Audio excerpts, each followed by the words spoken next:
कि सरकार ये जे बयान देवे कि सानू पता ही नहीं, बिल्कुल अनजाना वाली गल ते बचकाना गल कही है। सरकार नू ये तो पता लग गया कि इस मोर्चे दे विच कोई व्यक्ति अपने आप नू अग ला के सड़िया है, तो बड़ी छेती सरकार नू पता लग गया। और उहदा ये भी कह दिता गया कि किसानां ने इनू जान के साड़िया, जदों कि उस बंदे दी वीडियो आ चुकी है, जिहड़ी वीडियो दे विच ओह बार बार ये कह रहा है कि मैं अपने परिवार तो दुखी हाँ, मैं इस करके घटना नू अंजाम दिता है।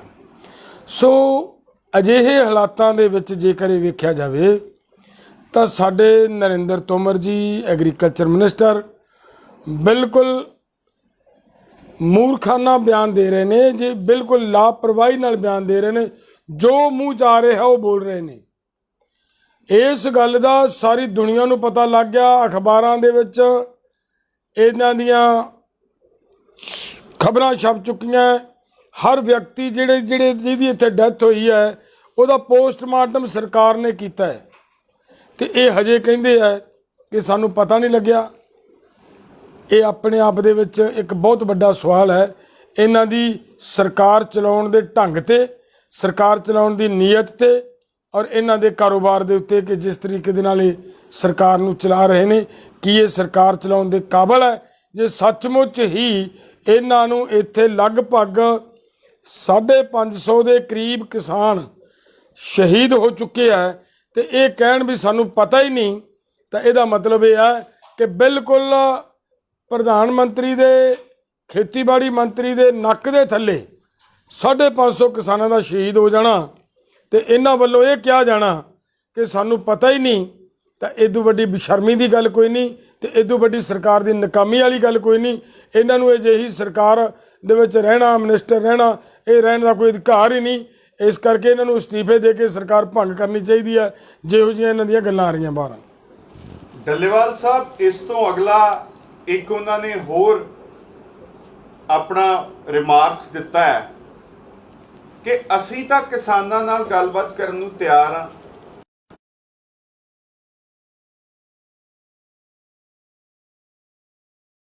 बार बार इस तरीके दे बयान आने सरकार वालों ते लोकां दे विच ये गल पहुंचाउणी कि असीं तां बिल्कुल गलबात कर रहे हैं, गलबात करन नूं तैयार हाँ, किसान ही नहीं गलबात करनी चाहुंदे।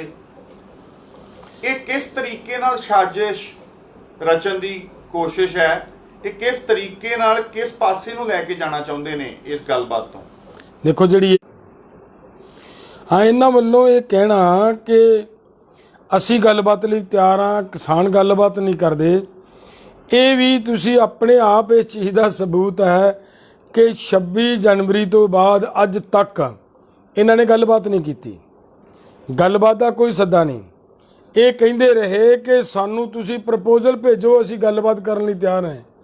लगभग 1.5-2 महीने पहला किसान जथेबंदियां ने इन्हां नू एक लैटर भेजिया, जिस लैटर दे विच सारी दी सारी असी गलबात फिर लिख के भेजी कि अगर जिन्हां ने करोना दे भी बहाना बना के साडे अंदोलन नू खराब करने की कोशिश की, तो असी उस वेले उस चिट्ठी दे विच सारा वास्ता सारा वेरवा लिख के भेजा कि अगर तुसी करोना करके इन्ने चिंतित हो करोना तो और देश के लोगों की लाइफ तो फिर असी गलबात लई तैयार हैं। सरकार जो मर्जी साडे नाल गलबात करे। किदों किसानां ने जवाब दिता इन्हां नूं गलबात करन तो?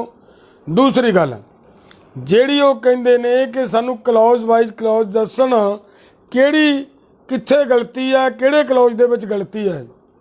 मैं पुछना चाहना है साडे एग्रीकल्चर मिनिस्टर नूं कि जिस वेले मीटिंग हो रही सी अपनी विग्यान भवन दे विच, उस वेले मीटिंगां दे विच जिहड़े तुसीं टिक मार्क कीतीआं गल्लां, जिन्हां नूं कदे ब्लैक पेन दे नाल टिक करदे सी, कदे रैड पेन नाल टिक करदे सी, कदे ब्लू नाल टिक करदे सी, उन्हां दा की अर्थ है? वो गलतियां तुहानूं नोट कराइयां तां ही तां वो तुसीं टिक कीतीआं। इस तो भी अगली गल है, तुहाडे गृह मंत्री जी ने एक मीटिंग दे विच ये कहा कि सारा दा सारा सौदा करवा लो, सारा खत्म करवा लो, पर डब्बा पिया रहन दो, फाइल रहन दो, ना यही रहन दो, ये कहा। तो यदा मतलब की निकलता है? यदा स्पष्ट है कि तुसी समझते हो, तुसी जानते हो ਕਿ ਕਾਨੂੰਨਾਂ ਦੇ ਵਿੱਚ ਸਾਰੇ ਦੇ ਸਾਰੇ ਕਾਨੂੰਨ ਗਲਤ ਨੇ। ਤਾਂ ਹੀ ਇਹ ਕਿਹਾ ਜਾ ਰਿਹਾ ਸੀ ਕਿ ਇਕੱਲਾ ਡੱਬਾ ਪਿਆ ਰਹਿਣ ਦਿਓ, ਬਾਕੀ ਸਾਰਾ ਸੋਧਾਂ ਕਰਾ ਲਓ। ਸੋਧਾਂ ਨਿਕਲ ਕੇ ਹੀ ਇਸ ਗੱਲ 'ਚ ਪਈਆਂ ਸੀ ਕਿ ਇਹਦੇ 'ਚ ਗਲਤੀਆਂ ਹੈ। ਔਰ ਦੂਸਰੀ ਜਿਹੜੀ ਗੱਲ ਹੈ ਕਿ ਅਸੀਂ ਇਸ ਗੱਲ ਦੇ ਉੱਤੇ ਅਸੀਂ ਵਜਦ ਨਹੀਂ ਹਾਂ। ਇਹਨੂੰ ਇਹ ਸਰਕਾਰ ਵੱਲੋਂ ਕਹਿਣਾ ਬੜਾ ਗਲਤ ਹੈ ਕਿ ਕਿਸਾਨ ਜਿੱਦ ਕਰਦੇ ਆ, ਜਿੱਦ ਉਲਟੀ ਸਰਕਾਰ ਕਰਦੀ ਆ। ਅਸੀਂ ਇਹ ਮੰਨਦੇ ਹਾਂ ਕਿ ਸਰਕਾਰੀ ਮੰਡੀ ਦੇ ਪੈਰਲਰ ਅਗਰ ਪ੍ਰਾਈਵੇਟ ਮੰਡੀ ਆਏਗੀ ਤਾਂ ਬਹੁਤ ਕੁਝ ਸਾਡੇ ਸਾਹਮਣੇ ਹੈ। ਜਦੋਂ ਸਰਕਾਰੀ ਹਸਪੀਟਲ ਦੇ ਪੈਰਲਰ ਪ੍ਰਾਈਵੇਟ ਹਸਪੀਟਲ ਆਇਆ ਤਾਂ ਸਰਕਾਰੀ ਹਸਪੀਟਲ ਖਤਮ ਹੋਇਆ। ਸਰਕਾਰੀ ਟਰਾਂਸਪੋਰਟ ਦੇ ਪੈਰਲਰ ਜਦੋਂ ਪ੍ਰਾਈਵੇਟ ਟਰਾਂਸਪੋਰਟ ਆਈ ਤਾਂ ਪ੍ਰਾਈਵੇਟ ਟਰਾਂਸਪੋਰਟ ਖਤਮ ਹੋਈ। ਸਰਕਾਰੀ ਸਕੂਲਾਂ ਦੇ ਪੈਰਲਰ ਜਦੋਂ ਪ੍ਰਾਈਵੇਟ ਸਕੂਲ ਆਏ, ਪ੍ਰਾਈਵੇਟ ਐਜੂਕੇਸ਼ਨ ਆਈ ਤਾਂ ਸਰਕਾਰੀ ਐਜੂਕੇਸ਼ਨ ਦਾ ਭੱਠਾ ਬੈਠਾ।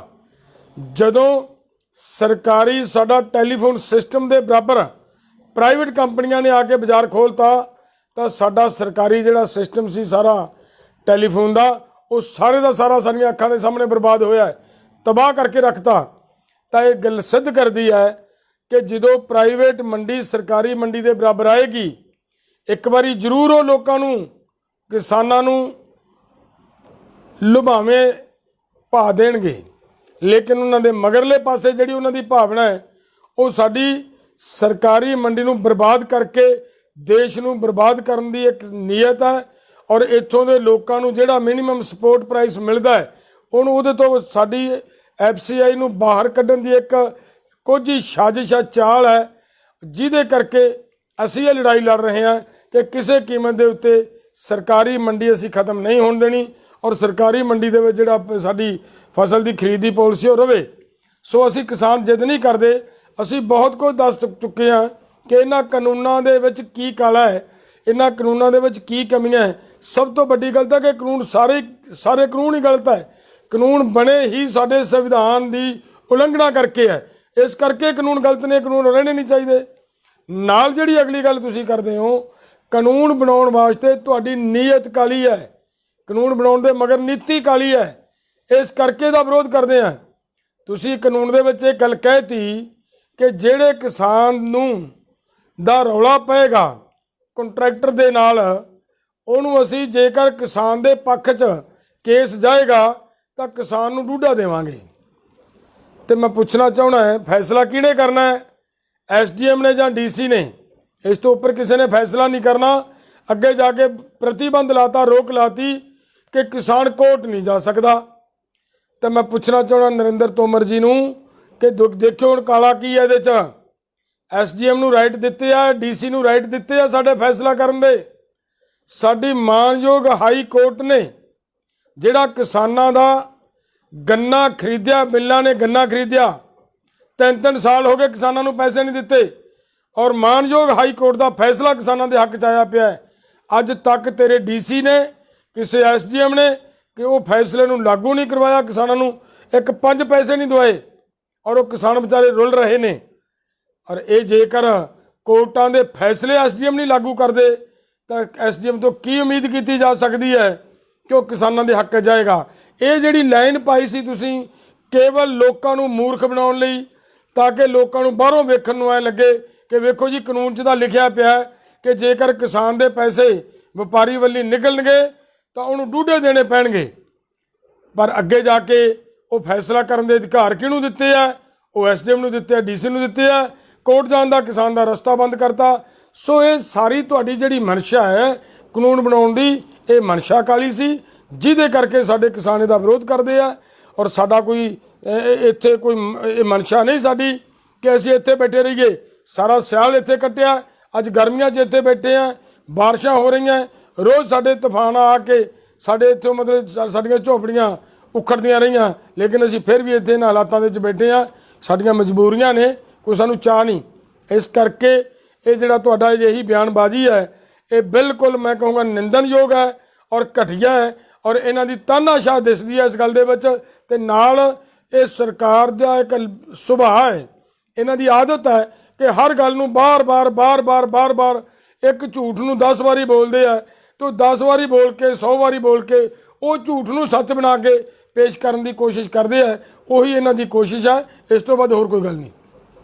ਡੱਲੇਵਾਲ ਸਾਹਿਬ, ਇੱਕ ਬੀਜੇਪੀ ਦੀ ਨਵੀਂ ਬਣੀ ਮੰਤਰੀ ਜਿਹੜੇ ਐਕਸਟਰਨਲ ਅਫੇਅਰ ਦੇ ਮੰਤਰੀ ਹੁੰਦੇ ਨੇ, ਉਹਨਾਂ ਨੇ ਪ੍ਰੈਸ ਨਾਲ ਵਾਰਤਾ ਕਰਦੇ ਹੋਏ ਬਿਆਨ ਦਿੱਤਾ ਹੈ ਕਿ ਇਹ ਕਿਸਾਨ ਥੋੜਾ ਨੇ, ਇਹ ਤਾਂ ਗੁੰਡੇ ਮਵਾਲੀ ਨੇ। ਇਸ ਤਰ੍ਹਾਂ ਦੀਆਂ ਸ਼ਬਦਾਵਲੀ ਵਰਤਣੀ, ਇਸ ਤਰੀਕੇ ਦੇ ਬਿਆਨ ਦੇਣੇ, ਇਹ ਕੋਈ ਸਾਜ਼ਿਸ਼ ਨਹੀਂ ਲੱਗਦੀ ਕਿ ਇਹ ਬੀਜੇਪੀ ਦੇ ਕਿਸੇ ਉੱਚੇ ਆਗੂ ਨੂੰ ਖੁਸ਼ ਕਰਨ ਲਈ ਇਸ ਤਰੀਕੇ ਦੇ ਬਿਆਨ ਦਿੱਤੇ ਜਾਣੇ ਤੇ ਲੋਕਾਂ ਦੇ ਵਿੱਚ ਘਬਰਾਹਟ ਪੈਦਾ ਕਰਨੀ? ਦੇਖੋ, ਜਿਹੜੀ ਇਹ ਇੱਕ ਬੀਬੀ ਹੈ, ਅਸੀਂ ਸੋਚਦੇ ਹਾਂ ਕਿ ਔਰਤ ਨੂੰ ਕਿਸੇ ਅਜਿਹੀ ਸ਼ਬਦਾਂ ਦੇ ਨਾਲ ਨਾ ਅਸੀਂ ਸੰਬੋਧਿਤ ਹੋਈਏ। ਮੈਂ ਕਹਿੰਦਾ ਇਹਨਾਂ ਦਾ ਸਾਰਾ ਤਾਣਾ ਬਾਣਾ ਹੀ ਮੋਦੀ ਤੇ ਸ਼ਾਹ ਨੂੰ ਖੁਸ਼ ਕਰਨ ਤੇ ਲੱਗਿਆ ਹੋਇਆ ਹੈ ਕਿ ਸਾਡੇ ਆਕਾ ਖੁਸ਼ ਹੋਣ, ਅਸੀਂ ਜੋ ਮਰਜ਼ੀ ਹੈ ਬੋਲਣਾ ਬੋਲ ਦਈਏ। ਜਿਸ ਤਰ੍ਹਾਂ ਦਾ ਵਿਭਾਗ ਆ ਸਾਡੀ ਇਸ ਬੀਬੀ ਕੋਲੇ, ਇਸ ਮੈਡਮ ਕੋਲੇ, ਇਹ ਵਿਭਾਗ ਐਡਾ ਇੰਪੋਰਟੈਂਟ ਹੈ ਕਿ ਇਹਨਾਂ ਨੇ ਇੱਕ ਇੱਕ ਲਫ਼ਜ਼ ਜਿਹੜਾ ਬੋਲਣਾ ਹੁੰਦਾ ਨਾ, ਬਹੁਤ ਤੋਲ ਕੇ ਬੋਲਣਾ ਹੁੰਦਾ ਹੈ। ਹਰ ਇੱਕ ਮੂੰਹੋਂ ਨਿਕਲੇ ਸ਼ਬਦ ਦਾ ਅਰਥ ਬਹੁਤ 10-10 ਅਰਥ ਨਿਕਲਦੇ ਨੇ। ਸੋ ਇਸ ਕਰਕੇ ਇਹਨਾਂ ਨੇ ਤਾਂ ਕਸਰ ਹੀ ਨਹੀਂ ਛੱਡੀ, ਸਿੱਧਾ ਗੁੰਡੇ ਮਵਾਲੀ ਸ਼ਬਦ ਵਰਤਿਆ। ਜੇਕਰ ਇਹ ਵਰਤਿਆ ਤਾਂ ਇਹਨੂੰ ਮਾਫੀ ਮੰਗਣੀ ਪਈ। ਸ਼ਰਮ ਆਉਣੀ ਚਾਹੀਦੀ ਹੈ ਕਿ ਐਡੇ ਐਡੇ ਰੁਤਬਿਆਂ 'ਤੇ ਬੈਠੇ ਲੋਕ ਪਹਿਲਾਂ ਭੌਂਕਦੇ ਆ, ਬੋਲਦੇ ਆ ਗਲਤ, ਤੇ ਫਿਰ ਮਾਫੀਆਂ ਮੰਗਦੇ ਆ। ਕੀ ਅਕਲ ਆ ਇਹਨਾਂ ਦੀ? ਇਸ ਗੱਲ ਤੋਂ ਭਾਵ ਇਹ ਨਿਕਲਦਾ ਕਿ ਇਕੱਲੀ ਇਹ ਨਹੀਂ, ਅਸੀਂ ਬਹੁਤ ਸਾਰੇ ਲੀਡਰ ਇਹਨਾਂ ਦੇ ਵਿਹਣੇ ਆ ਜਿਨ੍ਹਾਂ ਨੇ ਪੰਜਾਬ ਦਾ, ਹਰਿਆਣੇ ਦਾ ਮਾਹੌਲ ਵਿਗਾੜ ਰੱਖਿਆ ਹੈ, ਗਲਤ ਬਿਆਨਬਾਜ਼ੀ ਕਰ ਕਰਕੇ, ਬੇਲੋੜਾ ਬੇਤੁਕਾ ਬੋਲ ਬੋਲ ਕੇ। ਔਰ ਉਹਦਾ ਮਕਸਦ ਕੀ ਹੈ? ਬਹੁਤ ਸਾਰੇ ਇਹਨਾਂ ਦੇ ਲੀਡਰਸ ਤਾਂ ਇਹੋ ਜਿਹੇ ਨਜ਼ਰ ਆ ਰਹੇ ਨੇ ਕਿ ਜਿਹੜੇ ਗਲਤ ਬੋਲਦੇ ਹੀ ਇਸ ਵਾਸਤੇ ਹੈ ਕਿ ਲੋਕ ਸਾਡੇ ਜੁੱਤੀਆਂ ਮਾਰਨ, ਛਿੱਤਰ ਮਾਰਨ, ਰੋੜੇ ਮਾਰਨ, ਤਾਂ ਕਿ ਅਸੀਂ ਹਾਈਲਾਈਟ ਹੋਈਏ, ਉੱਪਰਲੇ ਜਿਹੜੇ ਆਪਦੇ ਆਕਾ ਬੈਠੇ ਆ ਉਹਨਾਂ ਦੀ ਨਿਗਾਹ ਚਾਹੀਏ। ਕਿਉਂਕਿ ਇਹਨਾਂ ਨੂੰ ਲੋਕਾਂ ਨੂੰ ਪੱਕਾ ਪਤਾ ਲੱਗ ਗਿਆ ਹੈ ਕਿ ਅਸੀਂ ਵੋਟਾਂ ਲੈ ਕੇ ਤਾਂ ਕੁਝ ਬਣ ਨਹੀਂ ਸਕਦੇ। ਸਾਨੂੰ ਕਿਸੇ ਨੇ ਵੋਟਾਂ ਤਾਂ ਪਾਉਣੀਆਂ ਨਹੀਂ, ਨਾ ਅਸੀਂ ਐਮਏ ਬਣ ਸਕੀਏ, ਐਮਐਲਏ, ਤੇ ਨਾ ਹੀ ਅਸੀਂ ਐਮਪੀ ਬਣ ਸਕੀਏ। ਜਦੋਂ ਉਹਨਾਂ ਨੂੰ ਇਹ ਉਮੀਦ ਹੀ ਨਹੀਂ ਰਹੀ ਤਾਂ ਹੁਣ ਉੱਪਰੋਂ ਥਾਪੀ ਦੇ ਨਾਲ ਕੁਛ ਰੁਤਬਾ ਹਾਸਲ ਕਰਨ ਦੀ ਉਮੀਦ ਰੱਖ ਕੇ ਅਜਿਹਾ ਕੁਛ ਬੋਲ ਰਹੇ ਆ, ਜਿਹੜਾ ਮੈਂ ਕਹੂੰਗਾ ਕਿ ਇਹਨਾਂ ਨੇ ਦੇਸ਼ ਦਾ ਮਾਹੌਲ ਦਾ ਬੇੜਾ ਗਰਕ ਕਰਤਾ। ਸਿਰਫ ਇੱਕ ਆਕਾ ਨੂੰ ਆਪਦੇ ਨੂੰ ਖੁਸ਼ ਕਰਨ ਵਾਸਤੇ ਗੱਲਾਂ ਕਹਿ ਰਹੇ ਆ, ਜਿਹੜੀਆਂ ਇਹਨਾਂ ਦੇ ਹੀ ਬਹੁਤ ਸਾਰੇ ਬੀਜੇਪੀ ਦੇ ਲੀਡਰ ਇਹਨਾਂ ਦੀਆਂ ਬਿਆਨਾਂ ਦੇ ਉੱਤੇ, ਖੁਦ ਇਹਨਾਂ ਦੇ ਰਹੇ ਲੀਡਰ ਠੋਕਵੇਂ ਜਵਾਬ ਦੇ ਰਹੇ ਨੇ, ਜਿਹੜੇ ਇਹਨਾਂ ਨੂੰ ਮਤਲਬ ਗਲਤ ਤੇ ਝੂਠਾ ਸਾਬਤ ਕਰਦੇ ਆ। ਸੋ ਇਸ ਕਰਕੇ ਤਰ੍ਹਾਂ ਤਰ੍ਹਾਂ ਦੇ ਬਿਆਨ, ਉਸ ਬਿਆਨ ਦੀ ਗੱਲ ਕੀ ਕਰੀਏ ਜਿਹੜਾ ਕੱਲ੍ਹ ਉਹਨੇ ਬੋਲਿਆ, ਅਗਲੇ ਦਿਨ ਉਹਨੇ ਮਾਫੀ ਮੰਗੀ, ਤਾਂ ਉਹ ਆਪਣੇ ਆਪ 'ਚ ਉਹਦਾ ਬਿਆਨ ਇਹ ਸਿੱਧ ਕਰਦਾ ਕਿ ਉਹਨੇ ਗਲਤ ਬੋਲਿਆ ਸੀ, ਔਰ ਜੇ ਉਹਨੂੰ ਨਹੀਂ ਬੋਲਣਾ ਚਾਹੀਦਾ ਸੀ, ਉਹਨੂੰ ਇਸ ਚੀਜ਼ ਦੀ ਇੱਕ ਤਰ੍ਹਾਂ ਦੀ ਬਹੁਤ ਵੱਡੀ ਏਡੇ ਵੱਡੇ ਰੁਤਬੇ ਲਈ ਇਹ ਸਜ਼ਾ ਹੈ।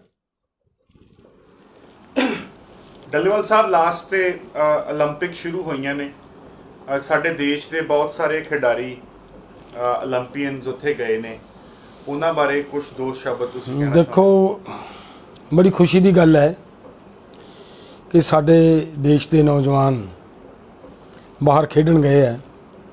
ਸਾਡੇ ਸਮੁੱਚੇ ਸੰਯੁਕਤ ਮੋਰਚੇ ਵੱਲੋਂ ਸ਼ੁਭਕਾਮਨਾਵਾਂ ਸਾਡੇ ਉਹਨਾਂ ਨੌਜਵਾਨਾਂ ਦੇ ਨਾਲ ਹੈ। ਉਮੀਦ ਕਰਦੇ ਹਾਂ ਕਿ ਵੱਡੇ ਰੁਤਬੇ ਹਾਸਲ ਕਰਨਗੇ, ਵੱਡੀਆਂ ਜਿੱਤਾਂ ਪ੍ਰਾਪਤ ਕਰਨਗੇ, ਭਾਰਤ ਦਾ ਨਾਂ ਉੱਚਾ ਕਰਨਗੇ, ਕਿਉਂਕਿ ਸਾਡਾ ਇਤਿਹਾਸ ਹੈ।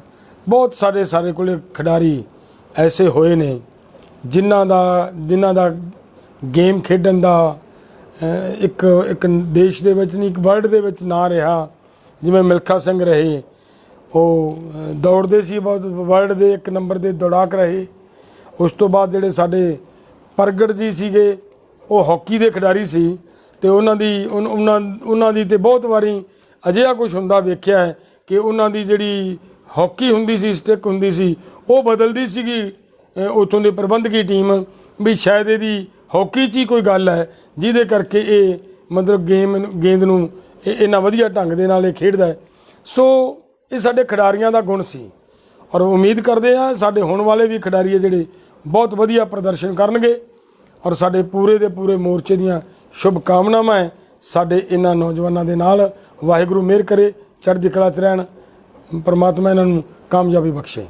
ਡੱਲੇਵਾਲ ਸਾਹਿਬ, ਅਖੀਰ ਤੇ ਲਾਸਟ ਸਵਾਲ, 26 ਤਰੀਕ ਨੂੰ ਸਾਡੀਆਂ ਬੀਬੀਆਂ ਪਾਰਲੀਮੈਂਟ ਕਿਸਾਨ ਸੰਸਦ ਚਲਾਉਣਗੀਆਂ, ਉਹਦੇ ਬਾਰੇ ਤੁਸੀਂ ਕੀ ਕਹਿਣਾ ਚਾਹੁੰਦੇ ਹੋ?